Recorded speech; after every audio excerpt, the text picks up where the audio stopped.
اعوذ باللہ من الشیطان الرجیم بسم اللہ الرحمن الرحیم الصلاۃ والسلام علیک یا سیدی یا رسول اللہ وعلی آلک و اصحابک یا سیدی یا حبیب اللہ۔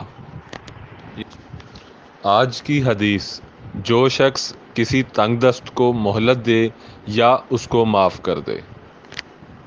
حضرت ابو ہریرہ رضی اللہ تعالی عنہ سے روایت ہے کہ رسول اللہ صلی اللہ علیہ وآلہ وسلم نے ارشاد فرمایا: جو کسی تنگ دست کو مہلت دے یا اس کو معاف کر دے، اللہ تعالیٰ اس کو قیامت کے دن اپنے عرش کے سامنے کی جگہ دے گا، جس دن اس کے سائے کے علاوہ کوئی سایہ نہیں ہوگا۔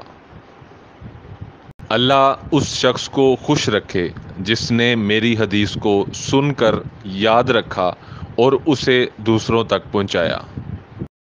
جزاک اللہ خیر۔ مزید اسلامی ویڈیوز دیکھنے کے لیے ہمارے اسلامی چینل کو لائک کریں اور شیئر کریں اور سبسکرائب کریں۔